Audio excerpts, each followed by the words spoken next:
right. Here. Feedback. Is that your mic or no? Amy. Okay, everybody say something real quick. Hello. Boo. Okay, I think we're good. Okay, anyway, happy Tuesday, everyone. Welcome to the Tit for Tat podcast. I'm Carolyn. I'm one of your hosts.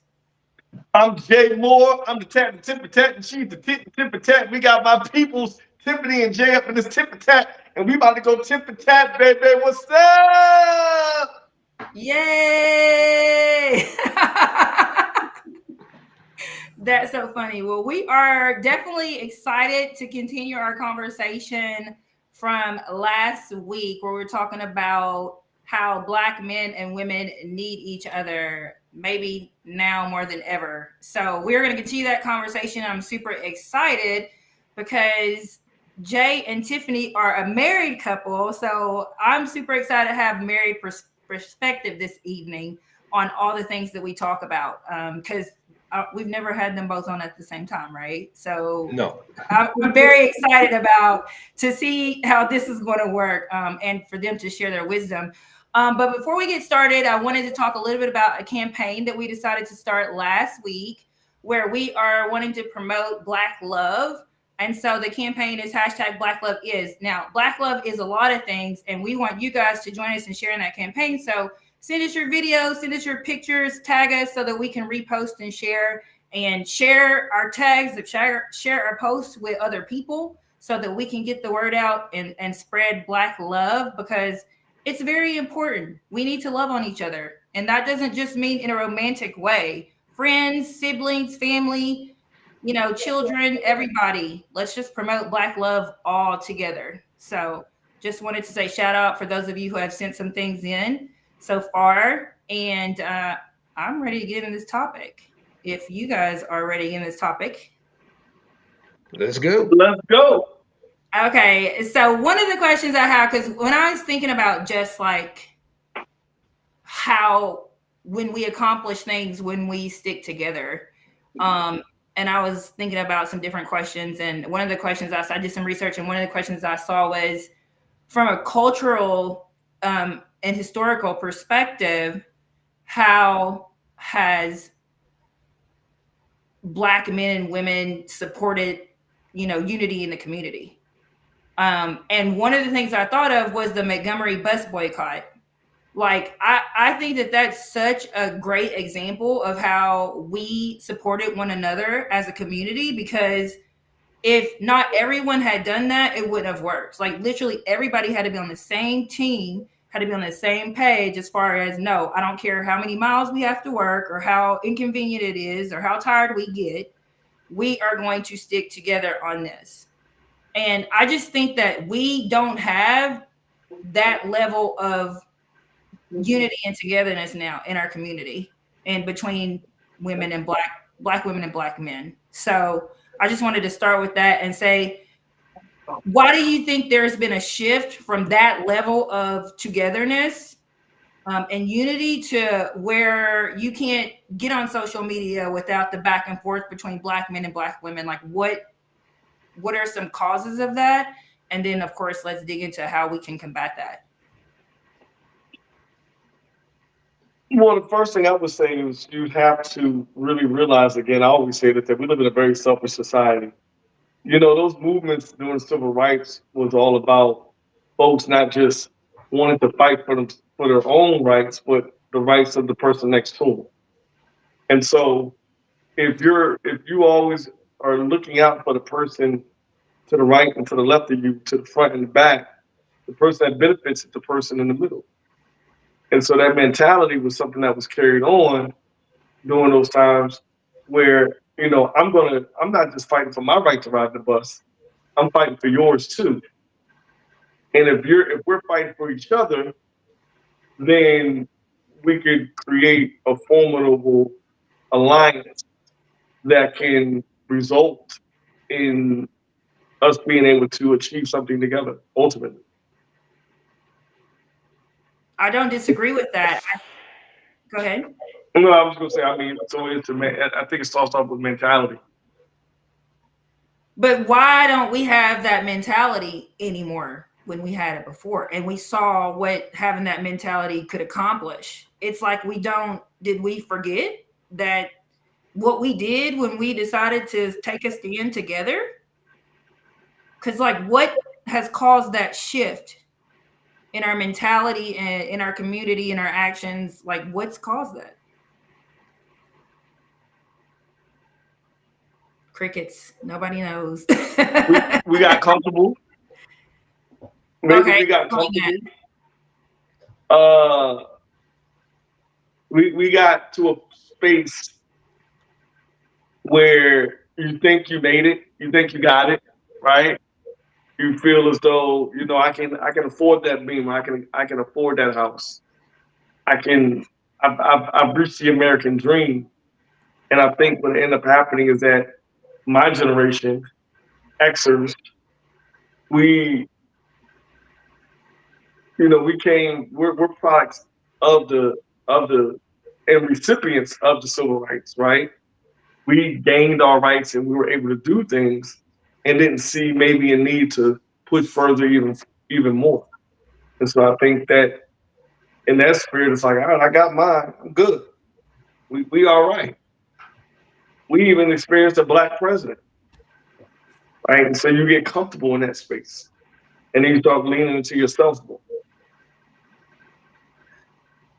That's my I theory. Go ahead. That's my theory. Oh, okay. Jay or Tiffany, did you want to add something? I was just gonna say, and we talked about it a little bit before, with the fact that during that time, women, they didn't have rights, they couldn't get bank accounts, they couldn't get credit cards. Now women, are making their own money, and they're not realizing that two is always greater than one. Two is always greater than one. And when we talk about, the money difference and the expectations of, oh, my man has to make this and that and the third. Well, your salary by yourself is not as great as that man bringing and contributing to the household, whether it's 100% more or not. It's still a contribution. So I think we've just gotten away from that, and people need to realize that we're better together than apart in all aspects. Yeah. And I think to piggyback off what you guys said, there's that it's not just that comfortableness, or we've gotten to a point where we feel like we've made it and so we don't have to, you know, do as much. There's that aspect of we're also not, and I don't know how well we've ever done this as a community, like widespread, but why aren't we doing more to bring other people to the level that we're at as we're growing? That can mean, young people, or that can even mean just the people in your circle that are on the journey just like you, but maybe you've learned a little bit more, a little bit wiser, you've accomplished a little bit more. Why aren't we passing that knowledge on to others, to help them get to the same level, or to learn that knowledge and then they can do what they will with it? I don't understand that either. We I don't. think I think sometimes people get in certain positions and they look at it as competition versus collaboration. As a manager or leader within in my industry, within my community, we're strongest as our weakest link. So I want everyone to be strong around me. I want everyone to feel supported. I don't want to be the smartest person in the room, because if I'm the smartest person in the room, I'm in the wrong room. So it's about being caring, compassion, and just seeing better for others and not just yourself, not the selfishness. Okay, I can certainly get into that. I have a question specifically for the men. Let's talk about how you guys perceive the role of Black men in supporting and uplifting Black women within our community. Like, how do you perceive that role? I don't know, because that's a question that I have now. I think that's a question that needs. I think that's something that needs to be redefined. We talk about. I give you a specific example. You say something like, we keep hearing that women want to feel safe and secure. Well, men felt like that role was mainly to provide, was largely financial. I don't think that's the case anymore. And obviously, it's an emotional, spiritual, social aspect to that safe and security. But it was always seemed, it felt like it was always mainly financial, financial. Now, you take away the financial, what does that safe and security look like? And I think that needs to be redefined because I don't know what that looks like anymore. I think a lot of men don't, in my humble opinion. Jay Mitch, what do you think? I think in terms of men trying to, collaborate and bring up women, I think in the past 20 years, social media has become a loudspeaker and a magnifier for small thoughts and small ideas, like the idea of you can do it too, you are the best, you are a boss, you can be independent and happy.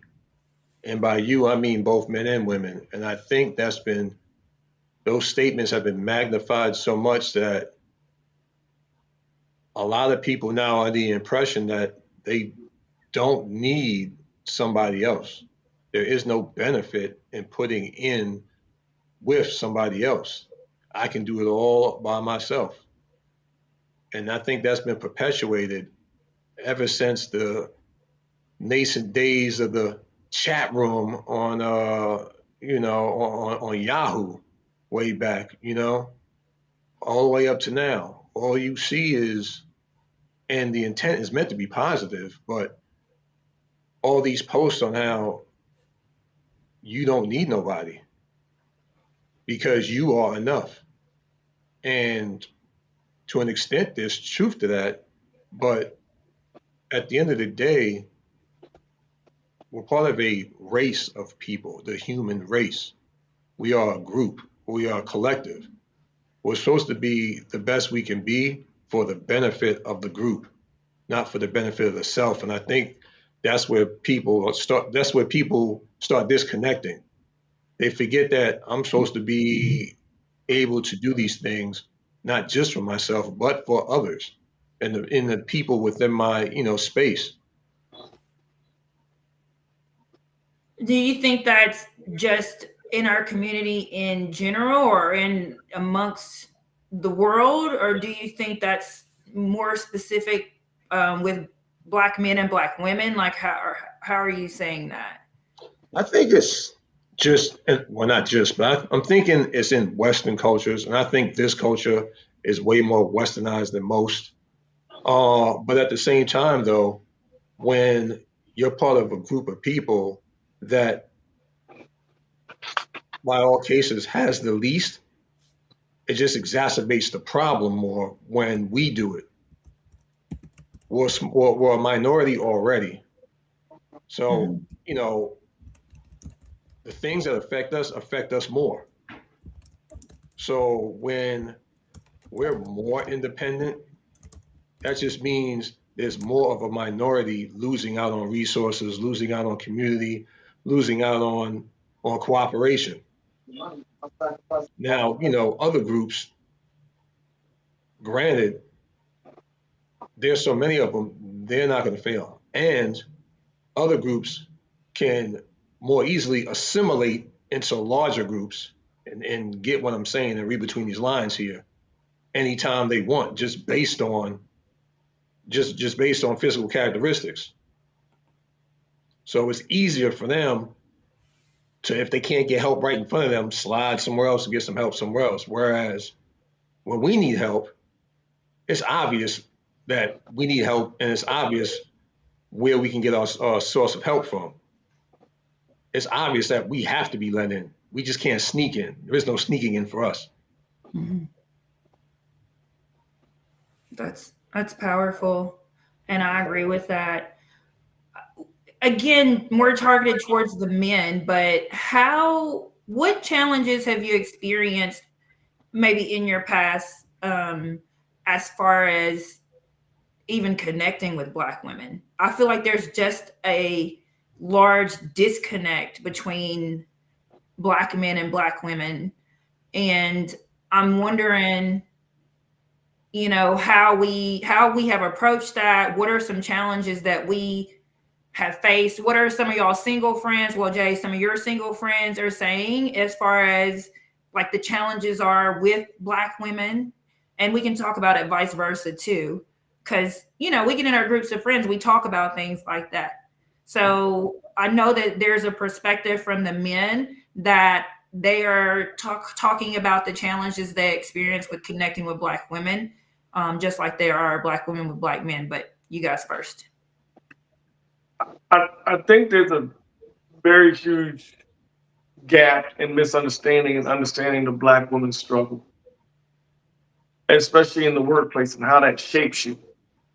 Um, when you have to go out now into the world and have to be more masculine, um, I think that creates, again, a disconnect because now it's two alphas in the room or two masculine energies.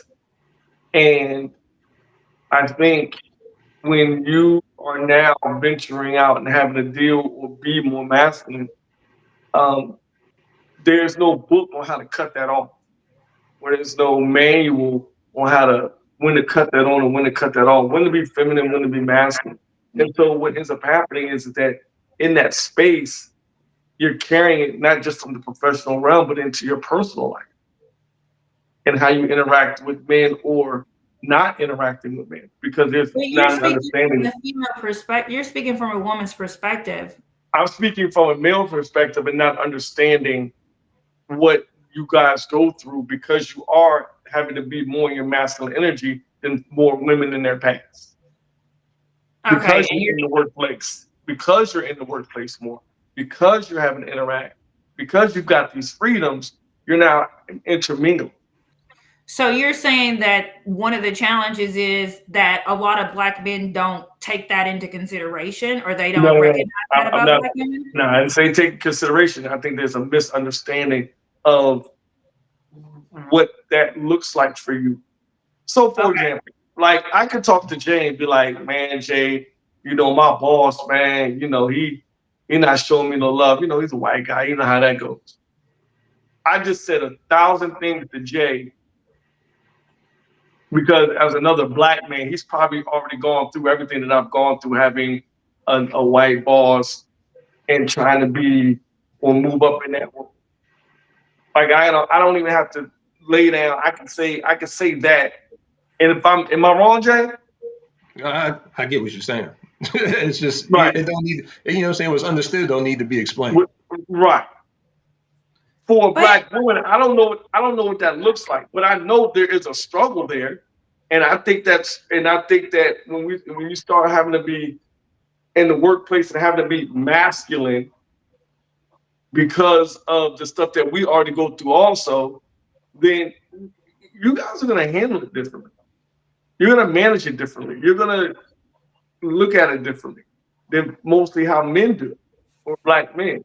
And so that how that affects y'all, I think it also carries over into your personal life and how we interact also in a relationship type of manner.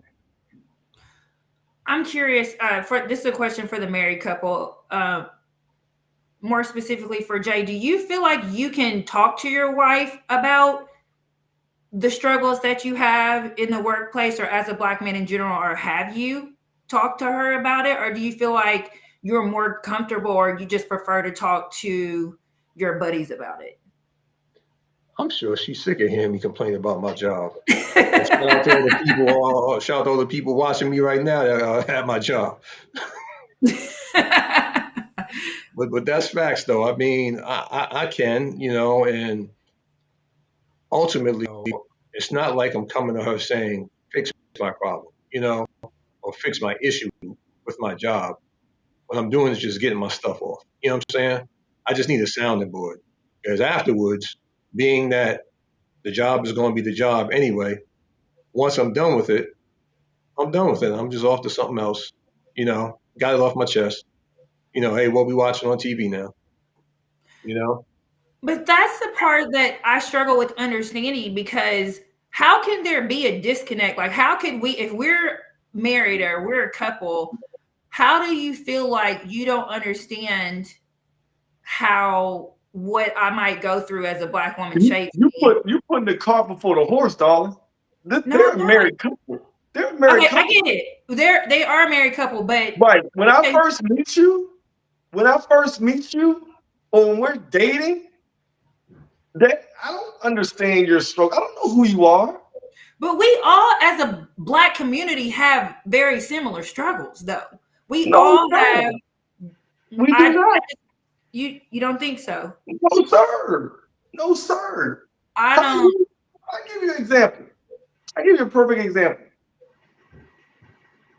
One of the things that COVID exposed and why black women were really opposed to going back into the workplace was because of the microaggressions you experienced from men, in particular men. I, I don't, men don't in particular experience, our microaggressions are different from you all. And so it didn't dawn on me until later on that it's not just color for you all. There is a sexist attitude and then on top of that, being black, being a woman, maybe being a certain class, or maybe the type of job you have, this and a third. Men, our stuff is going to be slightly different. I'm not saying there aren't similarities, but there's going to be some nuances in the struggles that we're not going to understand. And then how does that affect you when it comes to a man? So, for me, I've never had a run-in with a white woman in the workplace as far as like being my boss or something. Like I just haven't, right? My struggles have been with white men. For a black woman, it's probably both. So I don't know what that looks like when it comes. What is your interactions and those microaggressions that come from white women? That's a whole experience I'm just not going to understand. And then how does that affect you? Then with white men, and then with other like men and women, just period. So let's just forget color. Men and women are going to experience different things just on a man-woman level within that space that sometimes I can be oblivious to. I've seen it a couple of times where I heard something and it didn't really register till later, like, oh my God, this person really just said something wild to that woman. But it took me to really like, wait a minute, that didn't, it sounded normal, but then I had to think about it, like, wait a minute, nah, I don't think that sounded right. So And you see what I'm saying? So it's not. I do It, think I see what you're saying, but I don't necessarily agree, because when I'm saying like a baseline general, like we share the same struggles um within our blackness. Because I am a black woman, this, that, and the third is happening at my job. Because you are a black man, this, that, and the third is happening at your job. So there is struggle that is we're tied to just by being black in America. That's fact. I didn't say that, but But that's that's where I I was didn't disagree. going with it, though. That's Yeah, where but I I didn't was disagree going. with it. Right, but I didn't disagree with that. Right, but We're you saying the took same it thing. somewhere I'm else. taking it to another level. Right, but I'm going to start at the root of the issue, is because there's a lack of connection between us when we have such common ground, is what I'm getting at. Right, but see, that's where you think, okay, we have a foundational understanding because we're black and we go. There's more to it. I give you another layer. I know You're from there's the more to it. you're from the country. I'm from the city. In that space alone, you're going to see things differently. Some things that are going to be okay in the South, and something that may be all right. Well, that's what we do down south. Doesn't float in the north. I'm not disagreeing with that. Right. So what I'm telling you is that yes, at the baseline core, because we're both black, yes, but there's more to it than just that, which is why I'm saying that it makes it that much more difficult to understand where you're coming from and how you see things, or why there's a disconnect and a gap. Because it's not just you're not just a black woman. You're a lot more than that. But that's the start of it. But you're a lot more than that. Do you think that you can connect with a woman of another race, better than you could with a black woman? No, Why not? because of what we just said. Exactly. There's that baseline, foundational. We get and connect and understand with each other on a level of just our blackness, our culture, which is, goes in different areas, but there's still some commonalities there. Music, fashion, like all of those things. Like we connect on those levels, in my opinion, naturally, like foundationally. I don't know how I'm trying to say it, but that, like, to me, that's like baseline. And wouldn't you, like, it makes sense to me that it will always come back to that level of connection. As a black man and as a black woman, we know each other's struggles. We don't not necessarily have to know each other's specific struggles. Like, whereas you may have a problem at work with your boss, and I may have a problem, with a partner at my firm, or what, something that's totally different. Like, I'm not saying we all have all the same struggles and that we're all the same by any means. What I'm saying is there should be a level of togetherness that comes with just being black, period. And I think that if we focused more on that, then we wouldn't have such of a disconnect. There would be more ability to be empathetic and understand where you're coming from. You see what I'm saying? Or no? So, Jay, initially, I thought where you were going with it was that the disconnect is because of what women are going through. They're being independent. They're having to, be the boss at home. I mean, be the boss at work. Then they come home and they still want to be the boss, and they're not, moving into their feminine energy. And because of that, it's causing friction in relationships with men because you feel that there women all that just can't turn that off even in their personal and dating relationships or friendships. Right. There's reasons for that. Right. Is that the only example you have? Because that kind of places the blame on women, or It's not makes it about seem blame. It's not about it blame. just It's not kind of about makes it seem blame. It's like not it's about an blame. issue It's not about that blame. the It's not women are about bringing blame. into the relationship It's or the not connection. about blame. It's Okay, about the that's fine. reality. That's You're taking it and making it seem accusatory. It's not about it being accusatory. It's not about blame. It's the fact that that is what is happening. And I don't, there's nothing wrong with that. It's not about being right or wrong. It's the fact that it's happening. And what's end up happening is that there is a disconnect because of that phenomena. There's nothing wrong with having to go into the workplace and take care of your stuff. But because of that, because of the way the workplace is shaped, you have to be a little more masculine. You have to reach into that energy in order to survive. That's just what it is. That's not a right or wrong thing. That's not a blame game. What ends up happening is that if you don't know how to cut that on and off, which most people don't know how to do, then that ends up coming into the household, and now you have two masculine energies fighting each other or going against each other, and it doesn't work out. And because of that, that lack of understanding from the man on why that is or how that comes about or why it can't be switched off creates a bigger gap. Why can't you cut off that masculine energy once you leave the job place?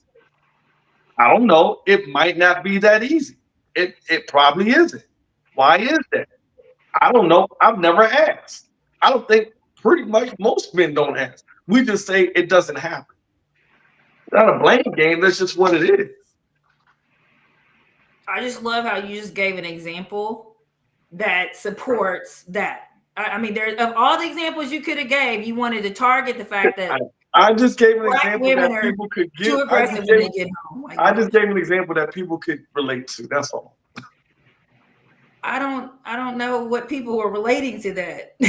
Like, because I don't relate to that. You don't go to work every day. I don't agree with that.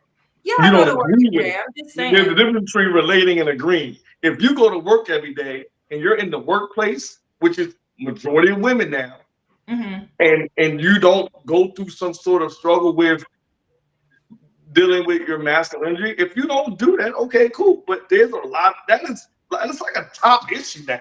It's talked about all the time. I don't understand how that's not like relatable. It's not relatable to me personally. It may be relatable to the audience. Like, I do not relate to it.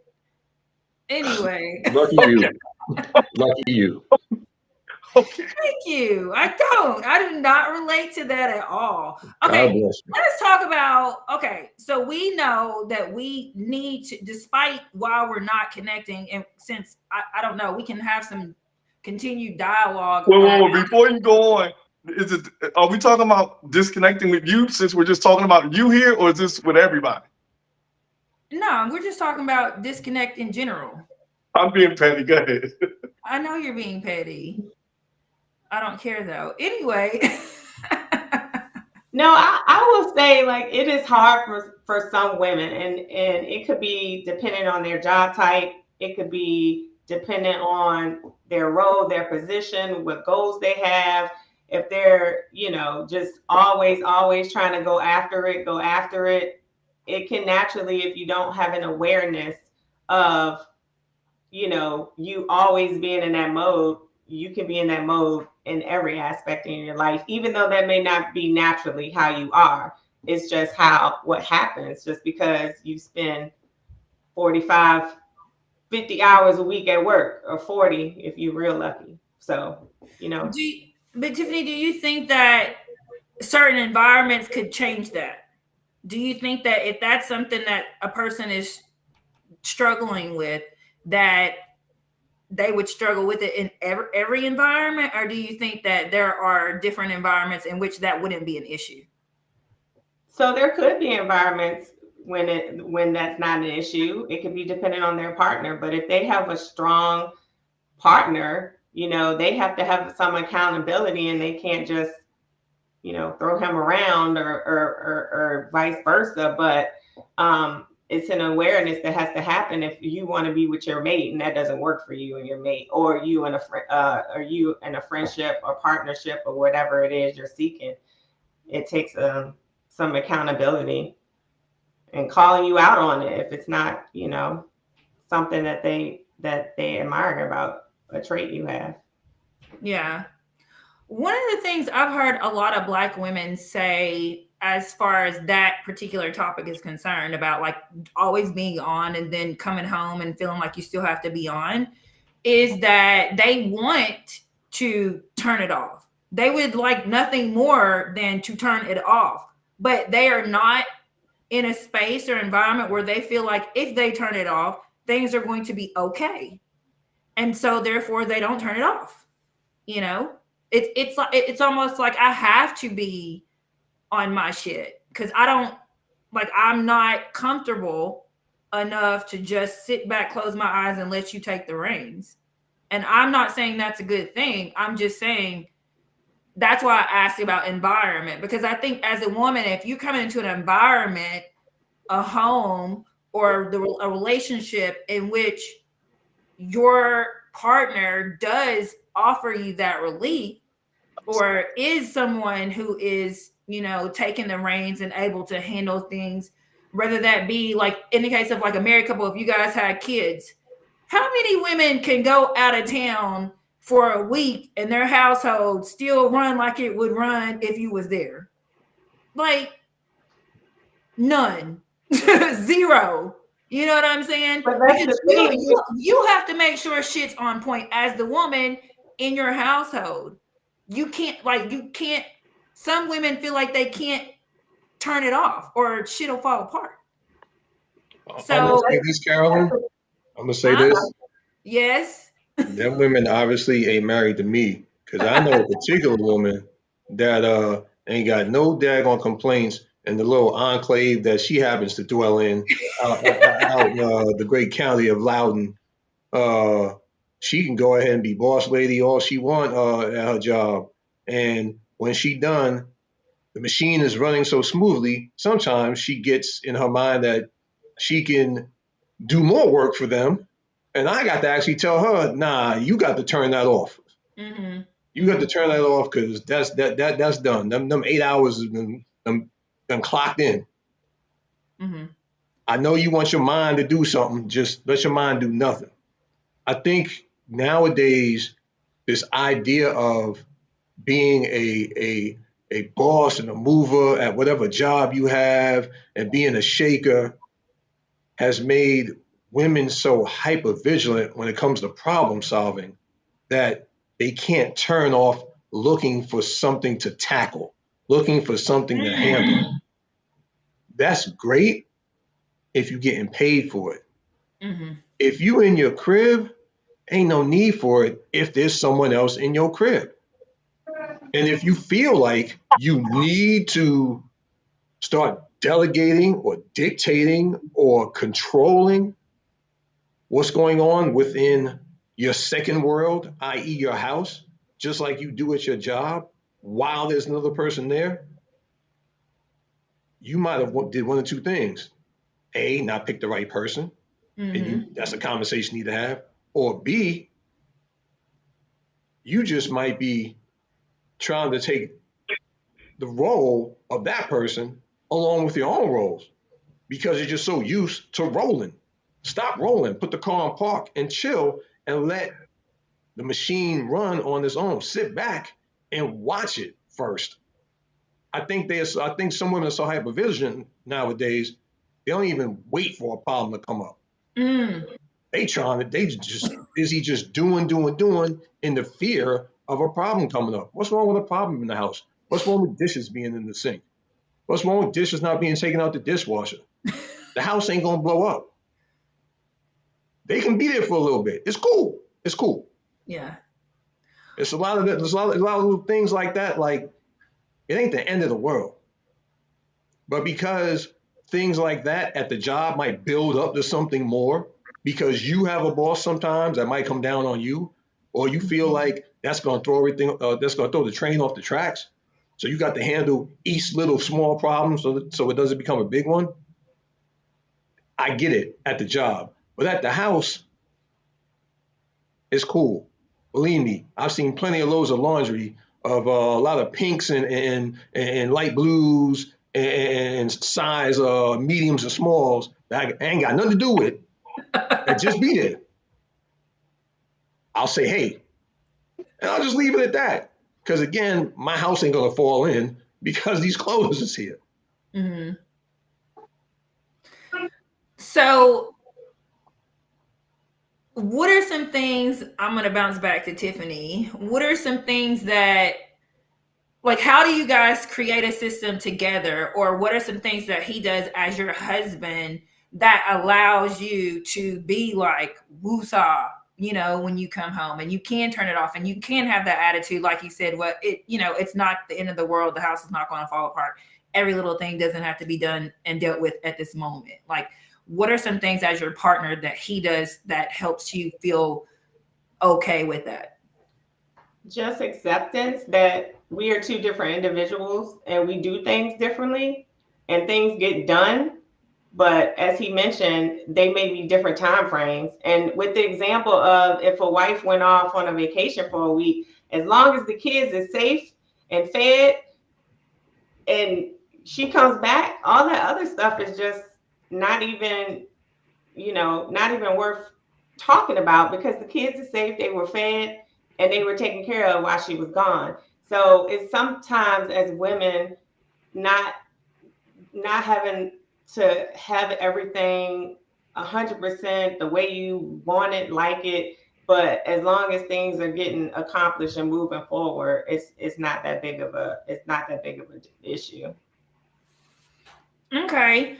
But I feel like also the women are not just like that. That men, there are some men like that too. Like I have guy friends who feel like they they just want peace, or they just want to feel supported and like just come home and like have a hug or something like that, like just where they don't have to be on too. Because I feel like that's the thing with black men, they feel like they got to be on, and not necessarily because they're in leadership or whatever, or boss at their job or whatever, just because as a black man you got to move a certain way at all times. So it's like, how do we support that? Like, what are some things that you're able to do? Or, I don't know, like, how do you make him feel like he can also just chill and you're his peace and his safe space? I just say that communication is very important. And if there's something important to you, communicate that, and your partner should be receptive of that, because that's a feeling that you're having, that you're communicating to them. And the other thing that I was going to say, I just lost my train of thought, but black men needs hugs too. Like they, just like we can't assume that they're strong. You might see the meme that goes around all the time about, check on your strong friends, check on your people, because you never know what someone's struggling with. You never know what they're going through. So it's just something that should be done, whether it's in a relationship, marriage, friendship, to check in. I know personally, my friends, I get on my friends' nerves. I make phone calls, like texting, group chat, all of that is great, but I can't hear. I don't know what's going on with you if I'm not calling to check in on you. And even the ones that I know don't like to text, I'm like, you're gonna get them off call. And I'm just gonna keep doing it, because social media is a facade. I really don't know how, because all you're putting out there is all the good stuff. So I really don't know how you're feeling, what's going on with you, what's going on Mm-hmm. at the job, anything. So those types of check-ins or wellness checks, whatever kind of check, are much needed, and not just going out and partying and stuff, because you can't really get any conversations on during those times as much. Right. Oh no, I agree. I've been spending a lot of time with my best friend lately, and in the house, and like we're getting opportunity to just do a lot of talking and like supporting each other in that way. Just like being able to get some things out, and just be reassured and comforted. But I think that we have a very high level of communication, and I think sometimes in relationships between black men and black women, that is kind of a thing. Like we don't communicate. Like if you come home and you had a hard day and you need a hug, just say, babe, I need a hug. Give me a hug. You know what I'm saying? Like we don't, I just feel like we don't do those things. Or we don't say, I would love this, and that. Or can you do this for me? I had a really bad day. Because I feel like if it's your partner, that they would, maybe they don't know. And I think as you grow in your relationship with someone, you do start to know, like you can preemptively kind of like know what they need and provide that. But as you're learning it, what's wrong with saying what you need? Like I think we need to do a better job of that as well, because I mean, people are not mind readers. I might not know. I would be perfectly willing to do whatever it is you need me to do, but if I don't know you need me to do it, if I don't know you need me to take the kids out of the house for a couple hours so you can unwind or whatever, like if I don't know that, then I can't do it. So I think that also has to be considered as well. Jay, you've been quiet for way too long. I don't understand what's going on here. Why have you been quiet for so long, sir? Me? Yes, you. Listen, You say what? I'm listening. Oh, okay, cool. I just didn't know if you had any thoughts or anything you wanted to contribute to Uh, the matter. everything everybody's saying is pretty on point. How do you guys feel that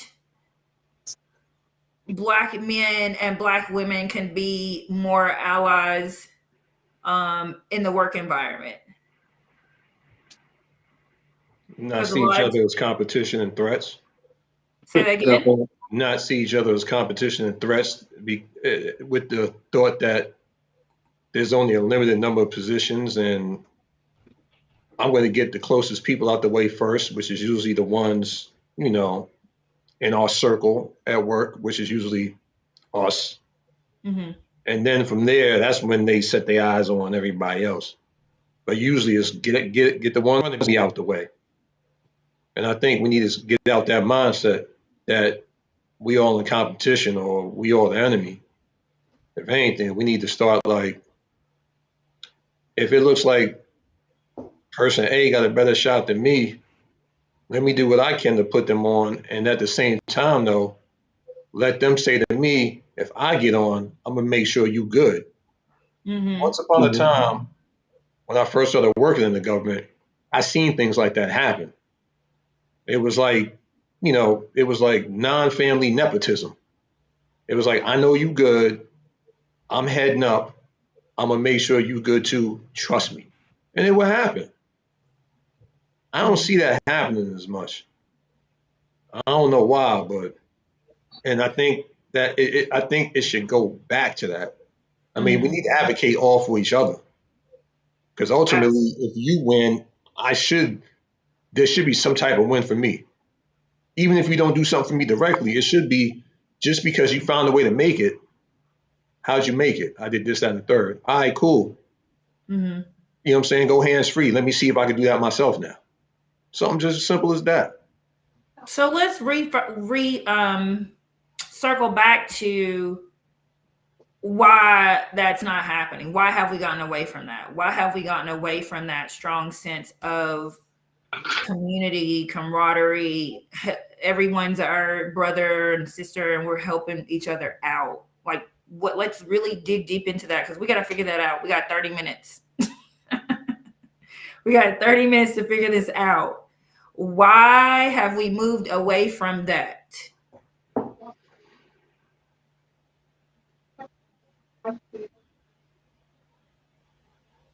I think the gender war is going on and it's on the popping. I think I hate to sound like a conspiracy theorist because they be going way too far, but there's some truth to it. There has been since the advent of social media an energy shift in which we have become in competition with each other, gender wise. Okay. Once upon a time, there was a song, anything you can do, I can do better. It was funny, it was cool, whatever, whatever. Somehow, some way, that song has turned into a mantra and a movement for our culture to always find a way to one up each other. We tend to not do things in community with each other anymore. The gender, the separate genders might link up, the fellas might link up and get something done, the sisters might link up and get something done. But it seems like going across that gender divide is becoming so difficult now because all we keep posting, all we keep reposting, all we keep liking and sharing is me and mine are the best. Y'all got them problems over there. Y'all get yourselves together. We good. The men do it, the women do it. If you look at on anyone's social media, for the most part, how many posts big up the opposite gender, odds are they're gonna be few and far between. But you look at how many posts that they got that's in their feed that they sharing and retweeting or whatever, that's big enough their own gender, it's probably gonna be through the roof. And that got to stop. And it's so normalized now. It's just natural. I'm Well, sure that you and Tiff, you see something about a black woman, some positive, you post it. And somehow, some way, you'll see a lot more about black women being positive and you will see about black men being positive, which means you're going to reshare more about black women being positive than black men being positive. And then you see something negative about black men, you might find it funny. You might find it true. You repost it, and somehow, some way, more of that ends up in your feed, and you keep reposting it, and vice versa. These algorithms got us. They got us trapped, and we can't seem to get out of them because we can't seem to get out of social media. Again, this is my conspiracy theory. I'm Jay Mitch, and I support this message. Well, the algorithm is only a reflection of the actual thought process of the actual people and the actions. So you can control your algorithm if you control your actions. Let me ask the ladies something. When y'all go out, all the ladies go out, and I've seen this, a comedian, I saw this in a joke today. Comedian says, man, when a bunch of women go out together and they partying, as a man, do not go over there.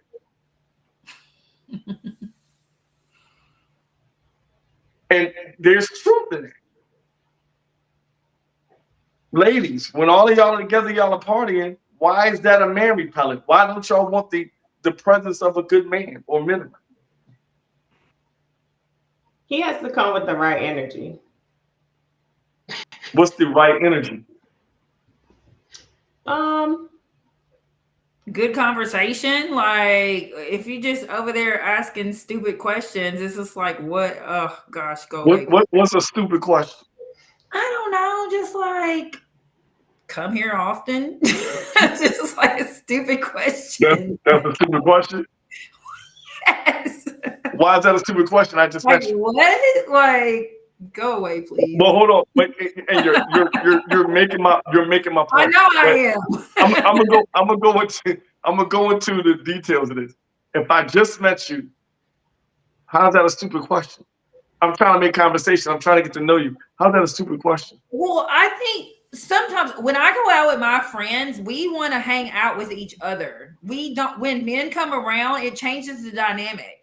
We want to talk about certain things, make reference to certain things, little stuff like that. That when the men come around, it's not. We can't do that now. Now it just Why not? Why can't you? Who likes who and who is buying the drinks and all this kind of stuff. And it's not like you don't necessarily get the fellowship that you were intended on getting by going out with the girls. Here's the ironic part about that, right? When ladies get together, y'all talk about a whole lot of things, right? And I think in that space, y'all are getting to know each other better. Y'all are talking about issues. You're talking about a whole lot. Am I wrong? We're talking about a lot of different things. Right. But a lot of those things are a reflection of yourselves as women, what you go through. How do you, and even you may talk about our issue and the other ladies may chime in and say, hey, you ever try this? You ever try that? Am I wrong? Yeah, sometimes. Right. What I'm trying to say is that that's actually a perfect form to invite a man to say, hey, don't say too much, but just listen. Well, you want to close the gap in between men and women? Let a man listen to how you all interact in your natural state. Let them get to understand who you are and what you are. The reason why I always wonder why a man doesn't have female friends, it's mind-boggling to me because when you have female friends, they actually tell your dumb ass what's expected from a woman, what to talk about, what not to talk about, how to approach up. It's like having a secret like in your back pocket. Like you got the cheat code in your back pocket. Some men don't believe in having females as friends. Cool, whatever. But those same males can still get and be engaged with if whenever y'all in y'all setting and a man approach you, if he says something stupid like what you deem stupid, like how often do you come here? Don't dog him. Hey young fella, come have a seat. Let me preach you. Let me show you how to approach and not trying to be funny. Let me school you on how to approach or the type of conversation that women of our caliber like to have. You never know. This man might learn something or even could be like, you know what? I would approach it. I just didn't think that would work. And now you have a dialogue between men and women and we're learning from each other. We've taken it from a space of where this guy was trying to maybe come and hit on one of you to now a learning session where you could be open and free about what you were already discussing, but now you have a man who's genuinely may want to listen and understand. That's a great way to close the gap instead of pushing that man away. There is a misunderstanding. There is a lot of men who just don't understand women, period. That's just a fact, right? Yeah. So with that said, there's ways to invite men into your space and vice versa, so that there is now communication, which creates community.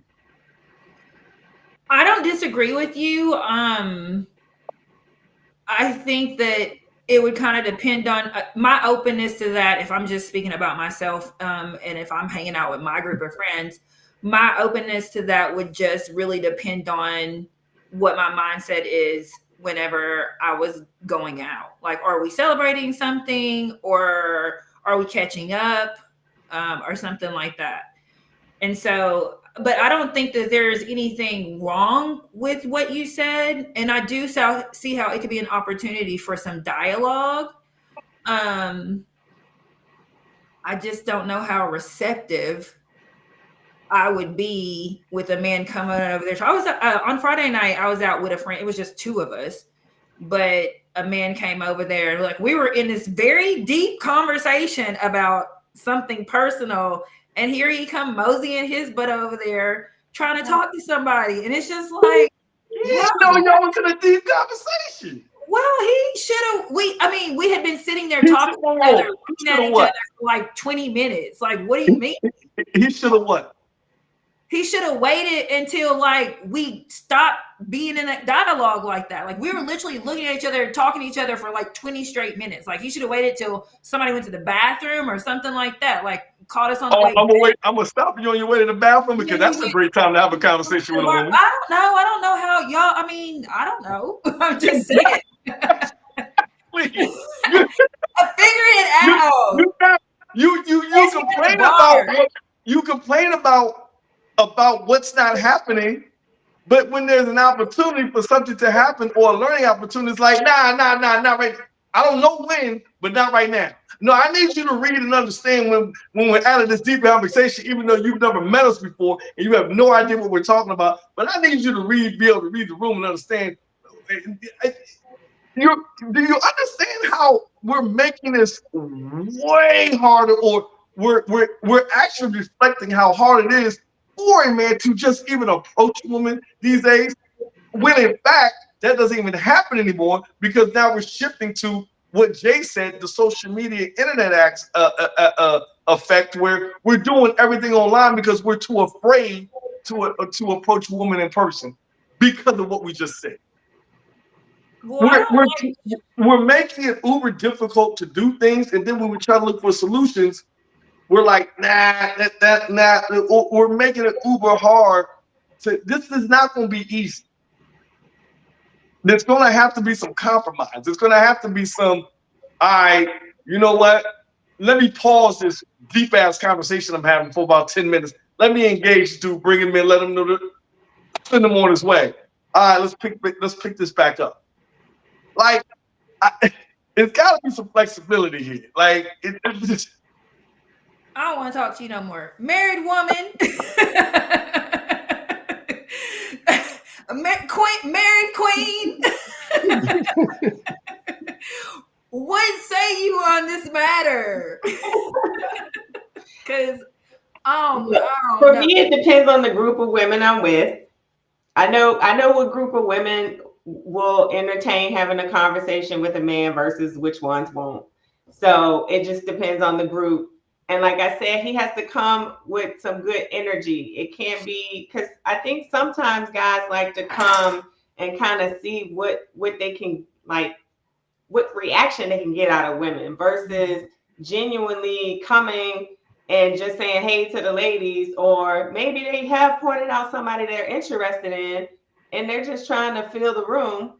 But there has been way too many conversations that I have experienced with my friends where a guy has come over in the wrong way and it has backfired. Instead of a good conversation, it ended up being a whole daggone argument, and I was like, how did we get here?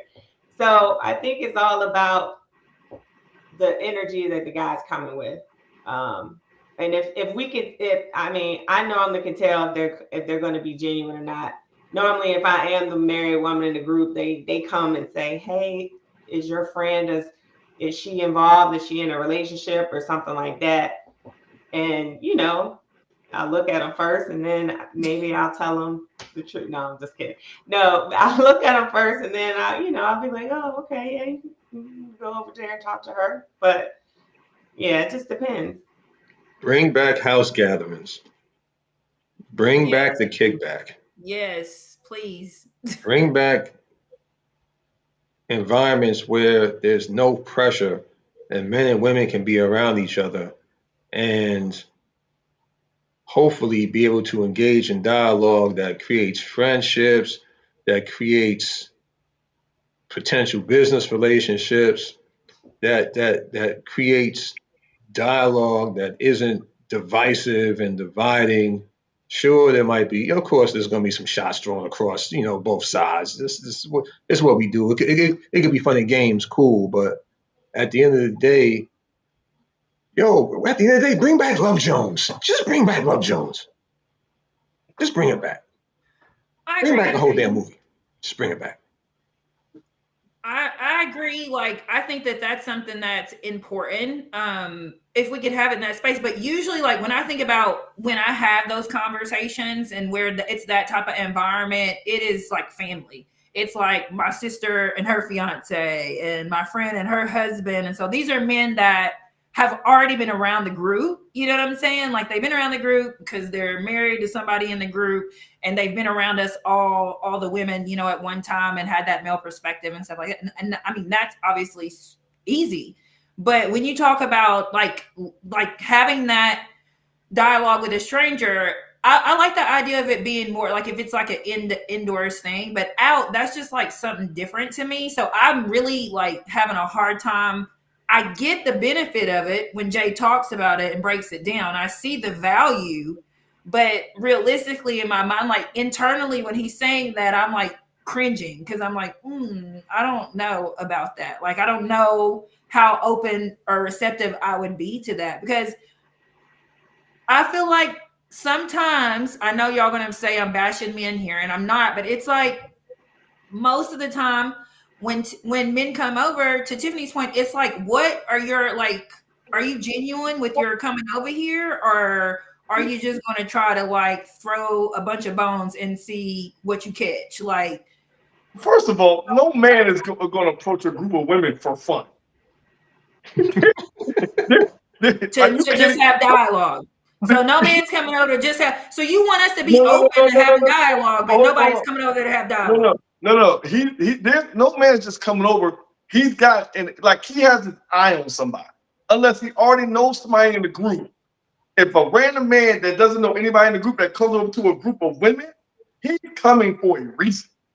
He is coming to either invite all y'all somewhere or try to engage somebody in the group. Two main reasons. The Mm-hmm. first one is usually in the club situation where a guy may have a table and he's looking for some women to recruit.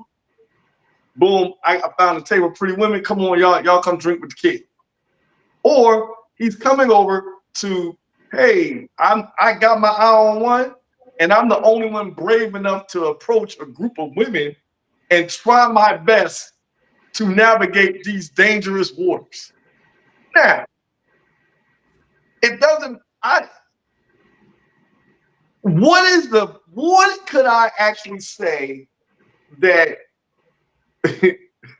at least that one person in the group be like, oh, he's corny, or that's cute. Like, you know what I'm saying? Like, there's no perfect, like, Facts. what's the perfect thing to say when you approach a group of women, especially black women?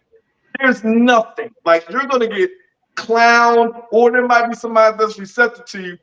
Regardless, you're putting your heart on your sleeve at this point. You are going in brave and armor down. That is the hardest thing to do. My point to that is, hey, listen, ain't that difficult because ain't none of y'all ever doing this shit. You'll never know what that feels like because y'all don't have to do it. Cut the man some slack. Even if he says something wild. And Tiffany, you talked about how this man came in, shots fired. At any point, did anybody be like, my brother, you came in kind of, wild. Let's start over. And let's start this thing over. No disrespect to you. We're willing to engage. Let's figure this out because how you came in initially, you came in guns a blazing, and that just wasn't attractive. Let's figure this out. No, they kept going down the rabbit hole. Right. Like there's a way to there's a way to correct somebody without making them feel bad. Mm. There's a way to engage another person without making them feel like, yo, nigga, get out. You know what I'm saying? Like there's ways to doing this, which I think there's value in that and bringing us closer together. Like it is extremely. And I'm 46. My generation, you didn't have any other choice. There was no social media. You wanted to talk to a woman, you had to know how to approach it. Mm-hmm. Some guys did it better than others. Social media allows people to do it electronically. And so the game has changed a little bit for all of us. Even me, I don't have to necessarily approach a woman in person anymore. I prefer it, but I don't have to. No one has to. No one has to. And so we've lost that ability to have that energy when we meet each other in person. You know what I'm saying? Like it's gone. And so how do we get that back? We don't know how to because of social media and the ease with which it is to just DM someone. So we're like we're not getting those reps in, like those people skills that we need when it comes to the opposite sex. Exactly. Okay, that makes sense. And so now we have to kind of, all right, we're gonna have to retrain each other. You know what I'm saying? Like, oh, that dude, like I said, that dude. Listen, it is extremely hard to approach a group. I do it because I don't give a fuck. I've been rejected, but I don't care. I'm gonna do it. That's really the attitude you have to have as a man. I feel like right, but not, you can't be out here scared. You're not going to get what you want being scared. That attitude is far and few between, baby girl. And I'm telling you now, most men do not take rejection well, especially at the level by a number of women. It's one thing to take rejection from a woman, and it's just y'all two, right? Because then he can walk away and nobody really know what you said to him. It's another to do it amongst your friends. Like you just clown this dude in front of 8 people. Well, see, that's where if women are doing that, I don't agree with that. Because to your point, there's a classy way to let a man know that he should run along now. And you don't have to be like, oh, that's so corny, or take your corny ass over there or something like that. You don't have to embarrass the man. That's a stupid question. Internally, I thought it was a stupid question, but I didn't say to him, that's a stupid question. And not only did I not say that, I did not run him off. I was actually engaged in conversation. I just let him know through my actions and my words that I was not interested in him. And so he continued to talk to my friend. And she wasn't interested in me either. And eventually he went on his way. But we entertained it. We didn't just be like, ugh, That's good. That's awesome. Because they could have went a totally different way. Yeah, I don't like women like that. I don't like women like that because it's just like there's no need to embarrass someone. Right. And you want to encourage good behavior. You said what? You want to encourage good behavior. That guy will do it again. Because he had a positive experience. He may not have walked away with the number, but he wasn't embarrassed. Yeah.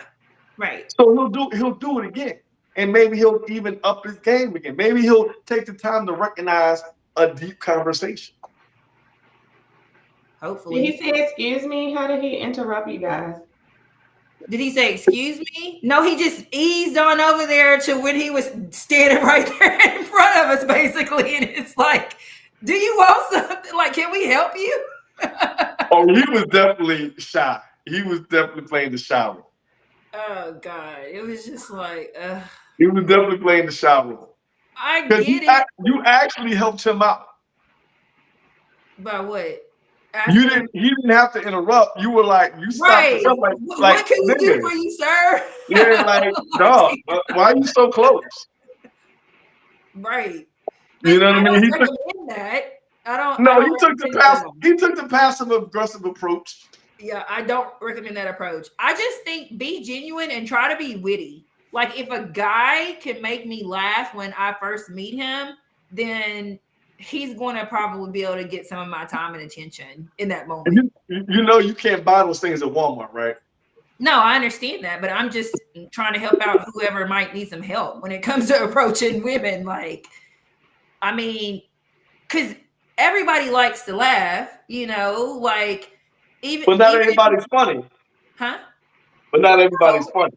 no, I mean, try to say something funny or witty or something like And, that. it'll land kind of corny. You got to be yourself. If you ain't No, funny, then I'm that ain't. saying, but if you need to be yourself, so it does have to be genuine. So connected to something that's maybe going on in the place or maybe an outfit or something. I don't know. You got to figure out a way to connect it and make it genuine. But I just think that that's a good approach because even if I'm not interested in you, you have now disarmed me. And so I can be comfortable having a conversation with you. And now off the conversation, it could turn into a business deal or it couldn't turn into, getting invited to an event, where I would meet other people. Like it could turn into anything. If you're open to the dialogue, but if you come in a certain way, you're not gonna get no Pause. dialogue. You said something perfect. Find a way to disarm me. Mm-hmm. So that's a very interesting scenario, like thing, right? As women, you're what? You always have your armor on. Is that a good assumption? I think so. Some more than most, but Okay. yeah, I think women are guarded a little bit when they're Okay. out. Okay. And so if you have your armor on, right? That's something that man, when he approaches or whoever, is going to have to kind of, like you said, disarm. Mm-hmm. Now, some guys are going to be able to do it easier than others, but I think that is a topic or a concept that needs to be talked about the art of the approach or the art of conversation. Is disarming the lady so that she does feel comfortable and secure in having a conversation with you, right? What Mm-hmm. are some things that keep that wall up, and then what are those some things that bring that wall down? That's a great conversation. That might be a whole show, or at least a half a show. Because, like I said, those are things that we really don't get into the details about when it comes to interacting with each other. Because if I can understand how to disarm you, then maybe I know what type of conversations now we can start building, and it go. There's a whole chain reaction here on how we can get further with each other in creating a little more community and dialogue between the two sections. But that disarmament is huge. It is. It is, and there's several ways to do it. And I mean, that isn't. I feel like you should try to have this approach when meeting people in general, because I feel like everyone has a level of guardedness up everywhere. Like everybody, we just don't know. You know what I'm saying? Like everybody has their headphones on, walking around. Nobody says hi to anybody Mhm. anymore. No one speaks when they get on the elevator. Like it's just like everybody is kind of in their own little world, kind of with their wall up. So something that I have found in my personal experience that has worked is just genuinely complimenting something. Find something about that person that you like, that you find interesting, like My mother always said, "Compliment a woman's shoes." shoes, hat, like whatever. Like ask them if they have a college on or like a name on. Oh, did you go to that school? Like just something to have genuine conversation. It doesn't have to necessarily go anywhere, but I still think like when you compliment someone, that takes away some of the guardedness a little bit because everybody likes to be complimented. So it's like, oh, and then typically what happens is now they're going to compliment you back and say something nice about you that they've noticed. And then so that can be a window to open the dialogue there. Um, And again, that doesn't have to be, when we're talking about meeting people based on like our romantic type of interest. That could just be in general, like Mm-hmm. just a way to kind of like discern people in general. Because you never know, like I can tell you so many stories of how, this person met this person and how like something turned into like this thing that's really big and huge now, that started all because so and so spoke to so and so when they were both somewhere. You know what I'm saying? It's just like you never know what positive dialogue and positive energy that you're exchanging with someone could develop into, or what it could lead Mm-hmm. to. And so if Mm-hmm. you're coming with that, and that's something that I personally had to work on, because I am the queen of guardedness. Like I'm the queen of having a wall. But I've learned that I have to work on that. And the way that helps me let my wall down is to be nice to other people, like to do something intentionally, like I said, compliment, or just do something intentionally nice for someone. Hold the door. It can be a small gesture. It can be anything, you know? And then that they're usually appreciative, or they compliment you back, and then now you're disarmed, and maybe a conversation can go from there. Maybe it doesn't, but at least we're not always feeling like we got to be on our p's and q's all the time, because that's not a good feeling at all. Mhm. Bring back the intimate moments. Bring back the mixers. Bring back the, hey, I'm having some people come over. Bring back the, take your shoes off on my carpet. Gatherings. Bring Mhm. back the, hey, it's gonna be taboo and Uno and cheese and wine. You know what I'm saying? Karaoke. Bring back them things you don't have to put on.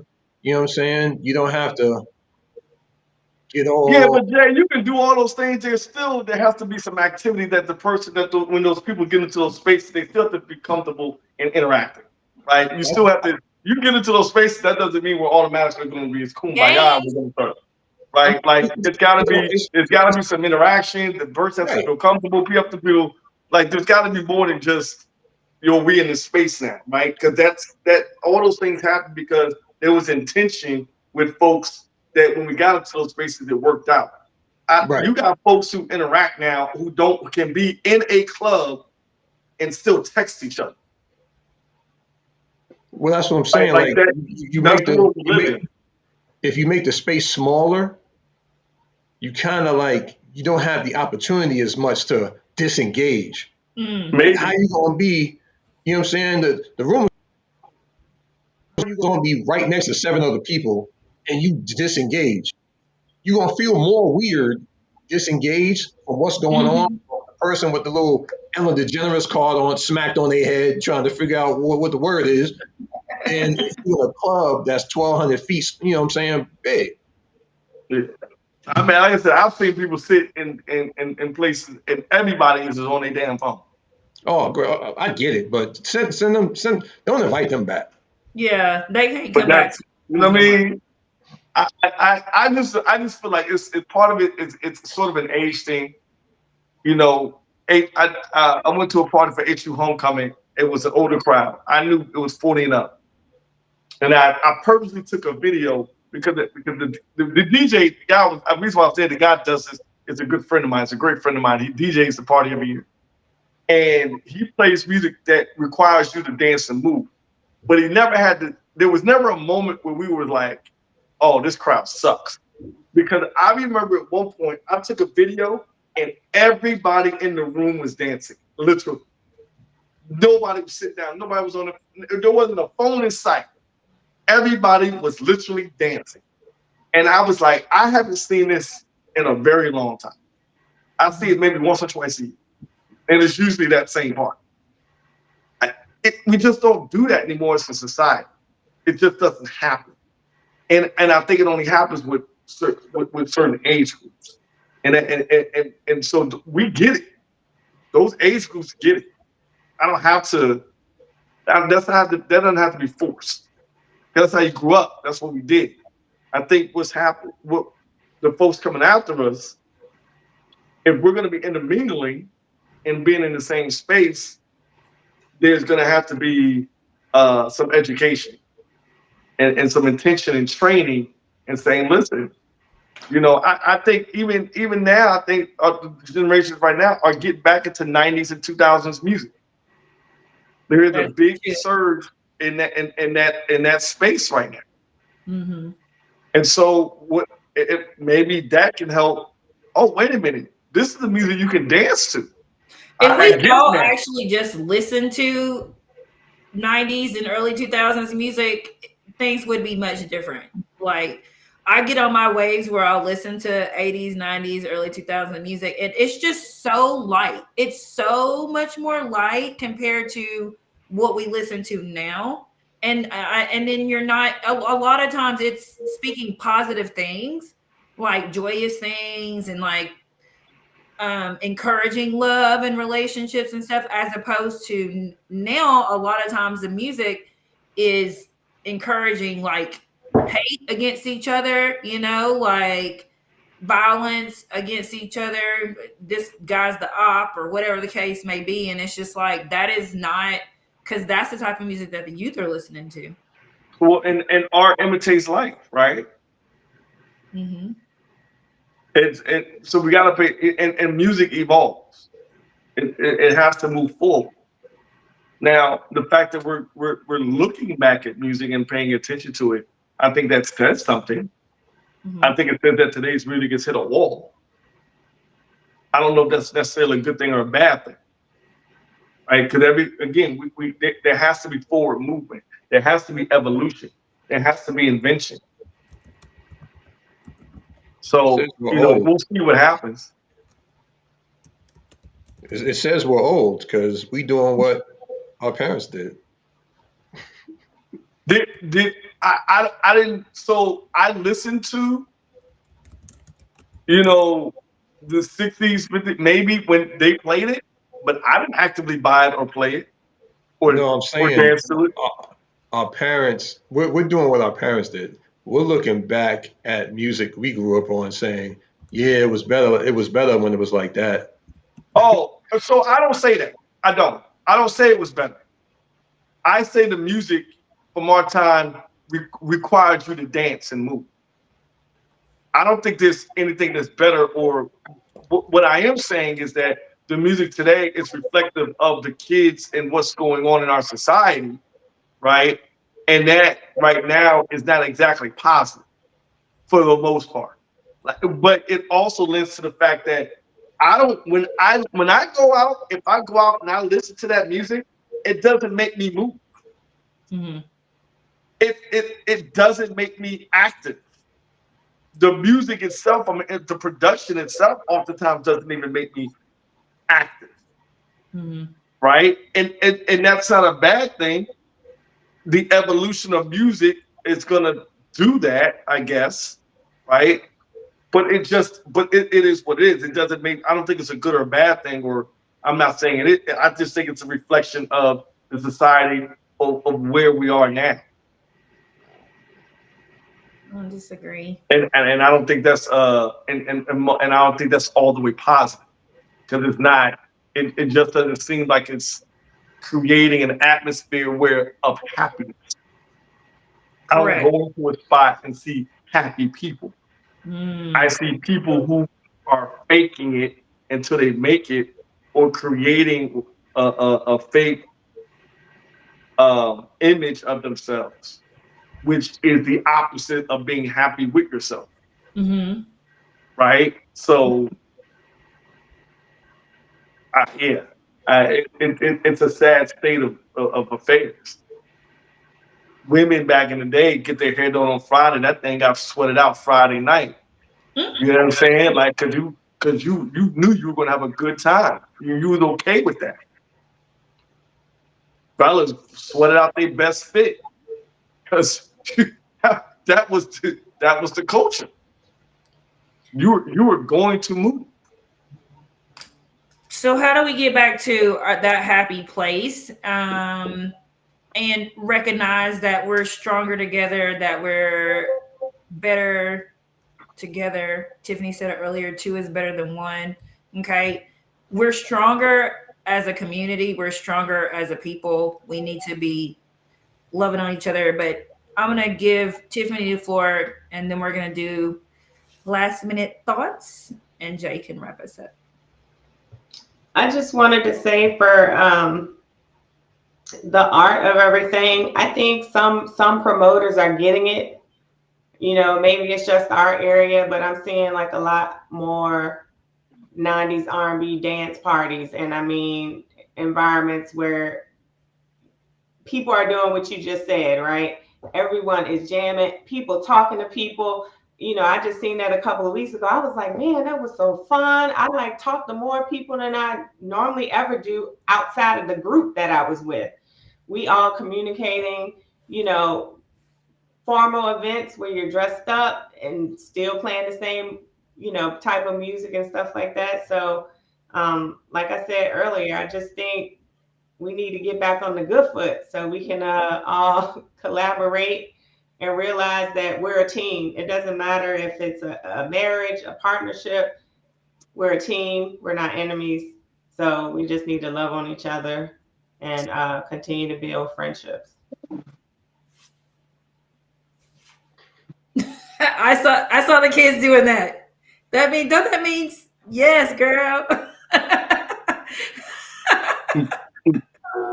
like like what Tiff said, we gotta just start finding the value again in what the opposite sex can bring to our lives, whether it be romantically, whether it be, you know, in a marriage, whether it just be friendly, platonic, whether it just be collaborative. You know what I'm saying?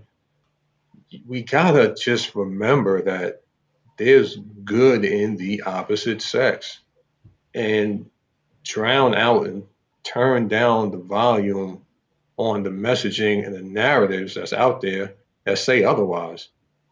Now, granted, no individual's perfect, Hmm. but good grief, I mean, it's just so much out here that would make you think that the opposite sex on each side just needs to be erased. And to the point where some people are cool with basically doing that in their lives. They're cool off that other energy. They're cool off that other vibe completely. And granted, you know, do what works for you, but just because you can survive without something don't mean you can live without it. You feel what I'm saying? And we Mm. gotta like keep that in mind. And we starting to lose that. But yeah, man, just appreciate each other. Point blank period. Appreciate each other. Yeah. I love that. I think you hit that head on. Like, we might not need people to survive, but we need each other to live. That's really important. It really live, you know? And I think also, to piggyback on what you said, seeing the value in one another, you know, that goes a long way. We all have something to offer, we all have good in us. And I think that if we approach it that way, it'll be easier for us to connect and have conversations and dialogue, and who knows what it leads to from there. um, and the last thing I would say is, just as a reminder, we're continuing our Black Love Is campaign. So please, please, please join us in this campaign. Like, we want to be the change we want to see. So we want to spread Black love everywhere. So send those videos, send those pictures, tag us, DM me. I will send them out. And we love and appreciate you for coming out tonight. And I want to give it to Jay. Hey, hey, hey, appreciate everybody. Appreciate you, the beautiful married couple, Tiffany and Jay. Appreciate y'all getting on. Always shout out to my dope ass co-host who gets on my last fucking nerves, Carolyn. Uh, one thing I will say is that I think that deep down inside, I think we all know we need each other. I think what has to happen, or really we have to really get into, is how, right? What are we gonna do to nail that messaging and grind it into everybody's lexicon and subconscious, right? And I think we're going to have to step out of our comfort zones and create spaces where we can have these conversations um, that are really intentional in trying to understand each other. And it's not going to happen in some organized forum or some TED talk. It's going to be random.